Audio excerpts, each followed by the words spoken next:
Senator Elizabeth Warren has been putting out some very impressive policy proposals as of late.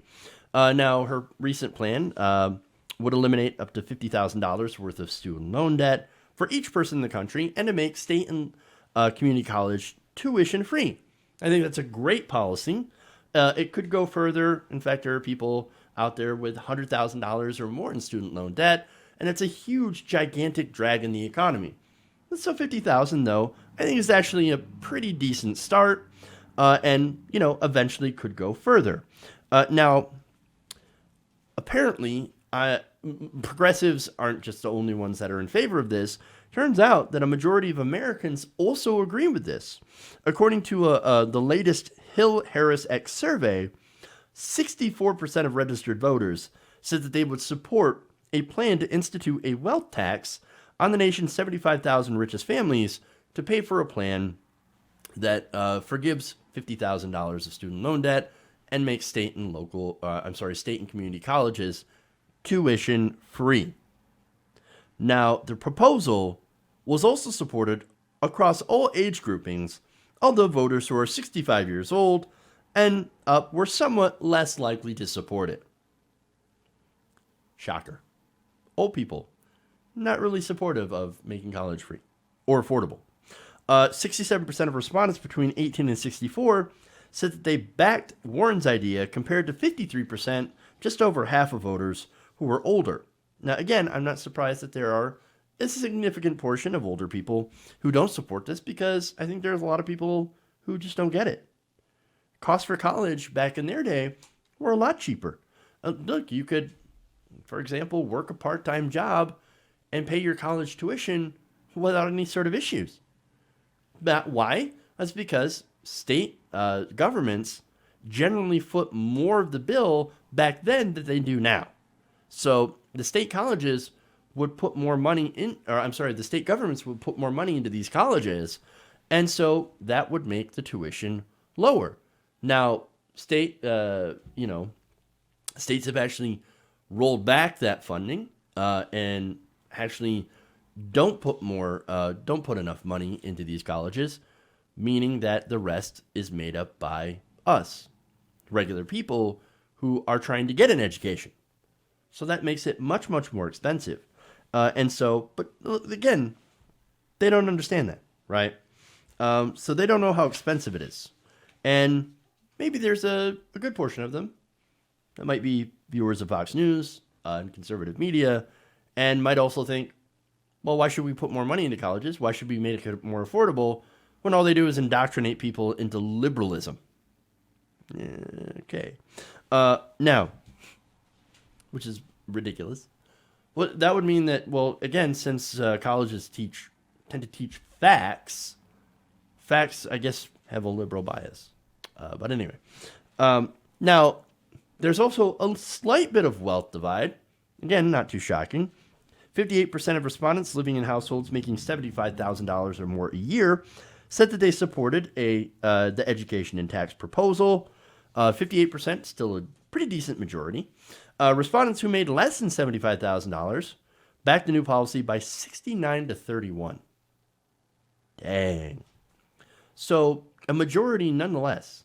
Now, again, the people who are making a little bit more money of over $75,000, well, they think, I don't know, I'm making a decent amount of money. What if they end up taxing me more to pay for it? Well, I don't want to do that. Look, we're talking about Elizabeth Warren's wealth tax, again, that hits not very many people. The 75,000 richest families are going to get taxed more in the wealth tax. They're not coming after you making over $75,000 a year. No, they're not coming after the middle class family. They're not coming after the upper middle class family. That's not happening, right? So don't worry, you're not going to get taxed more. So nonetheless, majorities, right? So now the only voters who are against this are, shockingly or not shockingly, identified as Republicans or conservatives. Even then, though, it's kind of close.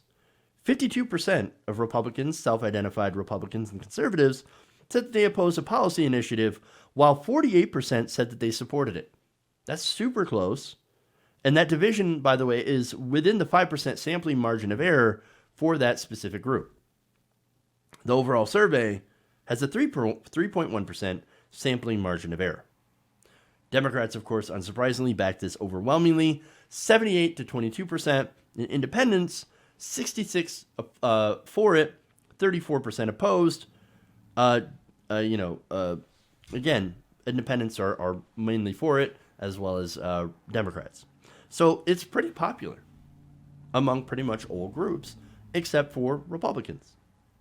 Now, if this poll holds, and I have no reason to believe that it wouldn't, maybe as we get more information, minds may change. You might have more people in favor. You might have more people against it as more details come out about it. But generally, if it holds, I mean, it's a winner. This is a winning policy, especially among younger millennial voters who are more likely to vote Democratic. Now, there is a problem here, and that problem is exposure. Now, where have you really heard about this plan other than mostly, for the most part, independent media? Are they really talking about it all that much on MSNBC or CNN? Maybe. But then again, you have to look at the framing, right? Are they talking about this policy as good, or are they talking about this policy as, I don't know, what's it going to cost? How are we going to pay for it? Well, we already know how to pay for it. It's a wealth tax on the 75,000 richest Americans in the country. We know how to pay for it. It is incredibly detailed, like pretty much all of Elizabeth Warren's policies. So, nonetheless, I don't think they're going to cover it, or at least cover it fairly, right? And Fox News, of course. Fox News is going to call it socialism. They probably already have. So corporate media, of course, that's what irritates me about it, because right now they're boosting Joe Biden, who is against doing anything about, college, the cost of college, and actually has no empathy for millennials, despite, of course, them being drowned in student loan debt. Look, the thing about Joe Biden is he helped, again, credit card companies, but he also helped make it much more difficult to discharge student loan debt. So Biden right now is the anti-populist Hillary 2020, right? And unfortunately, the mainstream media loves him. They're boosting him. They're giving him the most attention and the most positive coverage in the media. While, of course, for you have hit piece after hit piece on Bernie Sanders, and Elizabeth Warren is basically just ignored. So, despite having incredibly strong, detailed policy positions, I think she should be polling at number 2.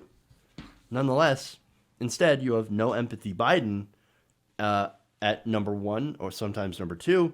And Pete, I have no policy Buttigieg, usually in 3rd.